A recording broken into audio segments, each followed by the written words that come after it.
I know they said this was the season finale, but this thing had a little bit of a series finale feel to it. And there were some great funny moments, especially this one right here. I told Jim. You told Jim what? Oh, this nigga snitching? Man, they got cameras. She was gonna find out anyway. Hold up. Everybody calm down. Calm down. Sit down, bro. I ain't no motherfucking dog. Hey, man, sit your ass down. I'm glad you told Jim the truth. I am. I also told you the reason her dad's still alive. Oh, nigga, you don't get no brownie points for that. Man, I told her not to tell. That don't mean shit. Hey, man, shut the fuck up. I'm old news, okay? You're the future of this family. I just need you to be better than me. And by any means, be better than that motherfucker over there, please. Can you do that? Hey, hold on. Niggas over there talking shit. Yeah, fool. Fucking crazy. Well, this is going to be my Shy Season 4, Episode 10 finale review. If you're finding me for the first time, please subscribe to the channel. Be sure to turn on notifications so when I drop videos, you get them. If you ever want to join us on Friday night with friends, hit me on Instagram, DM me. Let's get into this review. They start the review out with Dre and Nina, the couple, the odd couple that we all think don't have a storyline, especially Dre. And Dre is basically telling Nina, hell to the no, I can't never forgive you in essence. I'm not over this right now. But we know that they're going to get over that. I don't even think there was anything to see there. And then this scene right here, straight from the trailer, Kev comes downstairs, following behind his sweetie pie, his new, well, basically his sister, new sister, as Dre wants to know what the hell you're doing, Kev. I felt like all Kev had to do here was just tell the truth. Nina would have understood. Nina know this girl family. She know what this girl's going through. The girl told her, I don't even know why it was a situation to send Kevin back upstairs. Kevin was doing the right thing. Kevin was doing the gentleman thing, and you basically scolded him for doing that. Get your butt back upstairs. He was doing the right thing. Come on, man. We got to get, before you start bringing new people in this house, you need to get that thing straightened out. Then we get to Shad, Trig, and Imani. And the only thing that was funny about this was basically Imani not really caring for Shad's apologies and Trig making him apologize. But you can see that Imani is trying to have some concern for Trig's buddy. And I thought where they went with this story in this episode was pretty good. And they had some things that they worked out in this episode that I really, really liked. Now we're on to the girl who is really one, as Larry would say, she one cookie away from being fat. And I've always disagreed with him. But if she keep eating these pizzas like this, looking at dudes in the face like this guy, she's going to be in some real trouble. I'm talking about Tiff and Dante. Basically, Tiff is under the ultimatum. And she asked Dante, she was like, look, how you feel if I leave Emmett for you? And he's like, hell to the no, you just a jump off to me. I don't want to be your main dude. I just want to be the dude that clean up when you ain't getting it right at the house, which is definitely an insult to Emmett, who, mind you, ladies and gentlemen, ain't Emmett supposed to be packing? Remember when he first met Dom, who we didn't see anymore this episode? And he just let her know, like, nah, I don't want to be your main squeeze. I just want to have what we got going on. Tiff ain't feeling it, but what does she expect? You know what I'm saying? What do you expect? You've got a kid. You are trying to settle down and be a businesswoman. And yeah, it's going to hurt you. But at the end of the day, she needs to take a good long look in the mirror and realize she don't want to be in a monogamous relationship. At the end of the day, she don't know what the hell she wants. So what she need to just do is be single and do her own thing until later on. We get the Douda. Basically talking about he changed the city and he ain't done shit. He got the Rock program with Tracy off the ground and he brings Tracy up there to talk about they're going to be celebrating and shit. And I'm thinking, look, man, is it wise to be having a block party when you ain't got no police? Think about that. Y'all about to celebrate the funding of getting Rock started, which is supposed to be kind of the self-policing of the community. And y'all gonna have this party, and it ain't gonna be no police there. Not too bright, my people. Not too bright. Then we get to a scene where Tiff is in the room with Emmett, and Emmett is just basically like, man, what you gonna do? And she was like, I ain't got no answers for you right now.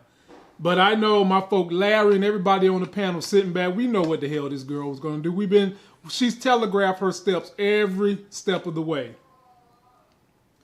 We see the homegirl talking to Dre, and this scene gave us a little bit more history in Dre and how she basically got put in a situation where she was on her own as a youth.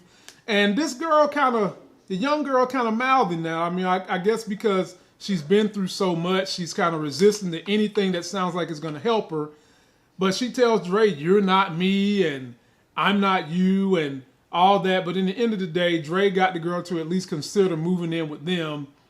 And it's just real ironic that this girl is going to go from one household that is in tatters to another one. At least Dre household ain't in tatters to the point where somebody done killed somebody and's on the run. A little better than that. But I think they just sealed up the dynamic that this is not going to be the girlfriend for Kevin. This is going to be more of a sister figure for Kevin. And I wish Kevin would quit simping for this girl because she ain't trying to do nothing with him. This scene right here with Shad and Trigg is the moment that I feel Shad turned around and is really binding to the family. All the bad influences that Nook put on him, he just turned it around because they got talking about his friend that died and ran over by a car. He didn't even know it.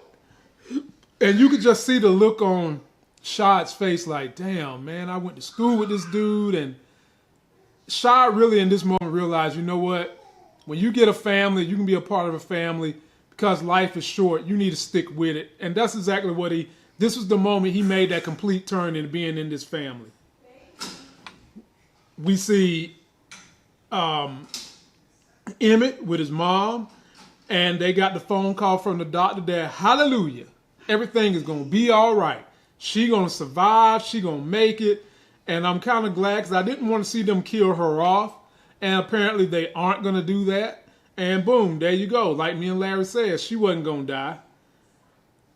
And then we see Frederick Douglass Head Gemma, who, ladies and gentlemen, I predicted she'd get a perm before this season was over with. Don't look like that's going to happen. She's in the room that has all the cameras. We said last week in the live review, ain't no way that man not have cameras in his house. And we come to find out not only do we got cameras in the house, but he's got a closed circuit unit in there. And he's got a little closet room that has all the camera information. And poor Gemma know how to work everything. So she's going in there to get it. Then Jake pops up and confesses the truth. How many of y'all felt like Jake was making a mistake when he done that? Post me your comments. And then we see old L7 Russell Westbrook giving Keisha some flowers that he looked like he stole from somebody's grave. And then he gives her the little letter. Do you want to be my lady? With a check mark. Do y'all young people do that nowadays? People under 25, do y'all still use this as comedy to get a girl to decide if she want to be with you? I thought it was cute. It was funny. L7, I really want to believe in this dude because he has more of my personality. Him and Emmett tend to have my personality. But ladies and gentlemen, I'm just not buying it, man. Like, he's doing everything too perfect. He's making her feel like a queen. And I just feel like they're not done tormenting this girl yet. And this was the funny part that I opened up with, where Jake comes home, tells Trigg and Shad that he told Gemma the truth. And the Shad with his little puns was funny as hell every few minutes. But I thought this was big time for Trigg to say, you know what? You're supposed to be the continuing legacy of this family. You're supposed to be better than me. And you damn sure supposed to be better than Shad. And Shad was like, man, y'all just talking about me right to my face. That was funny as hell. But did that resonate with Jake?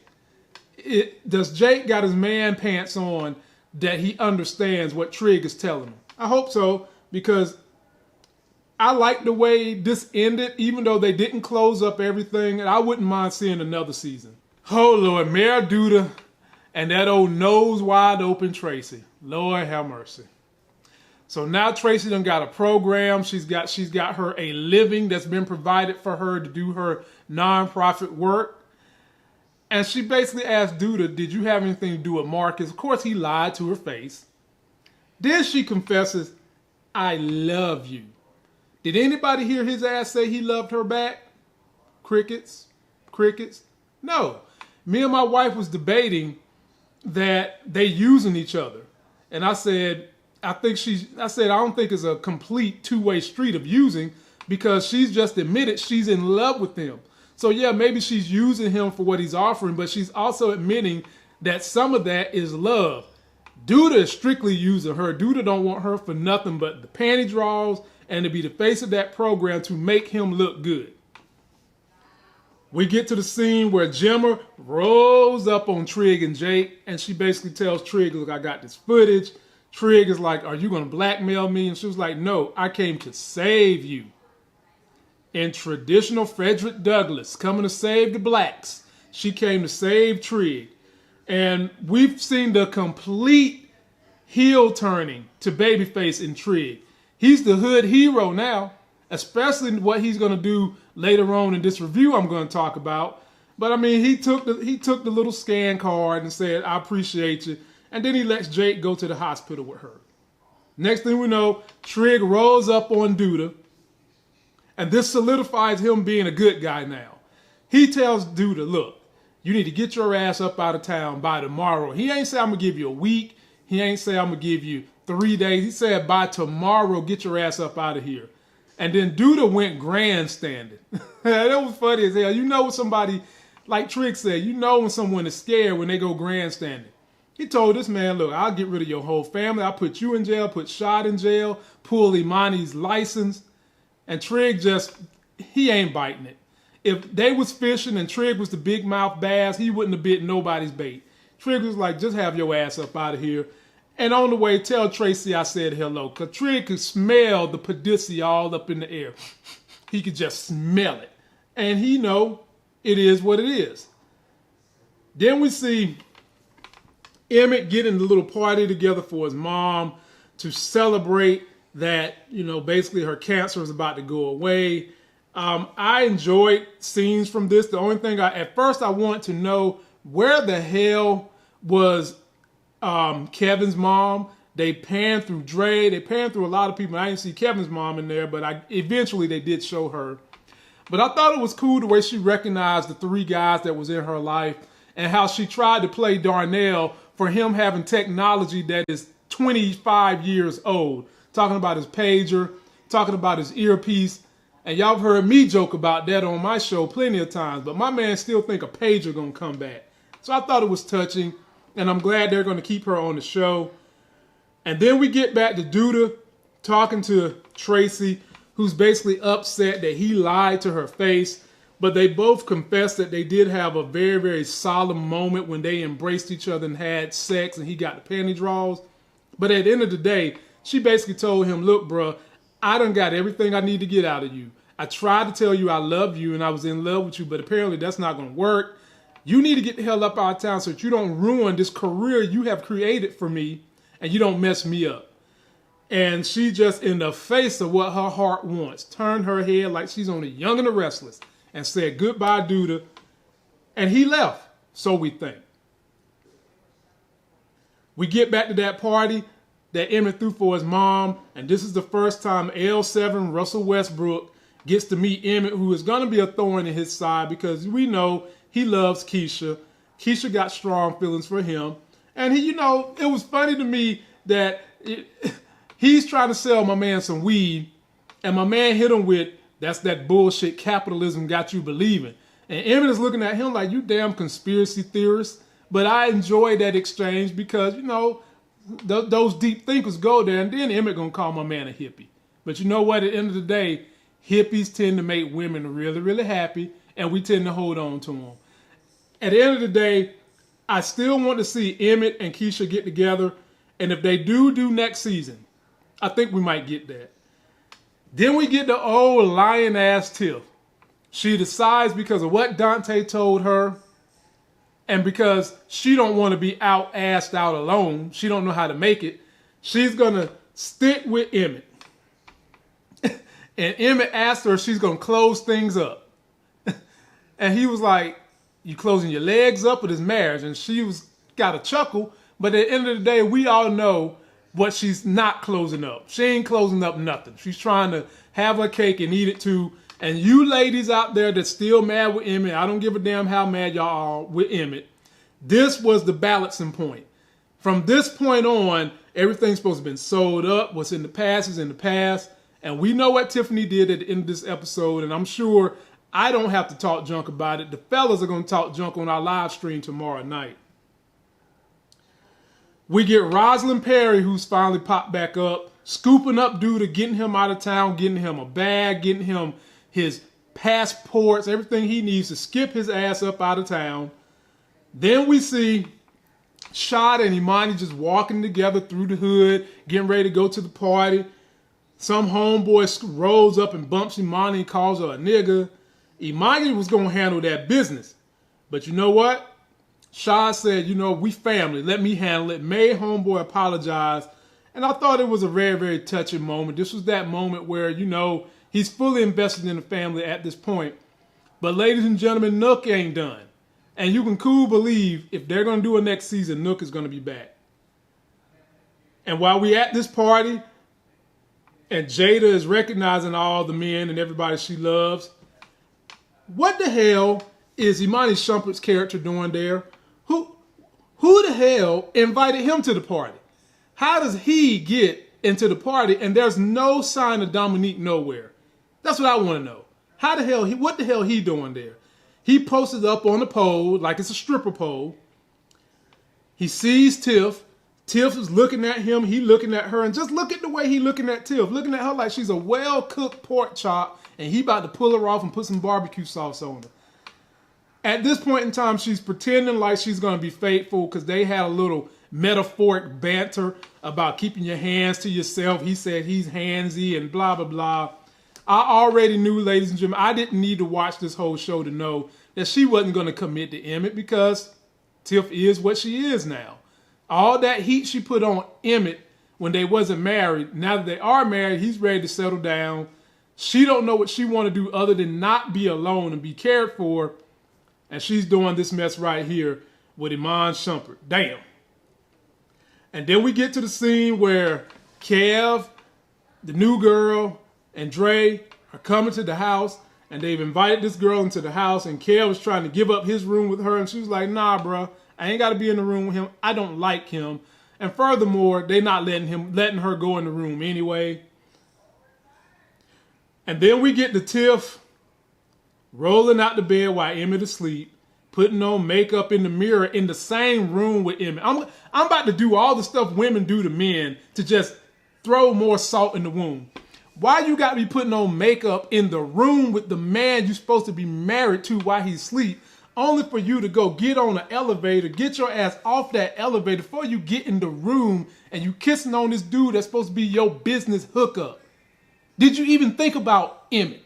Are you planning to respect Emmett? No. Did you think about the ramifications of what this is going to have on your business? No, because you never think.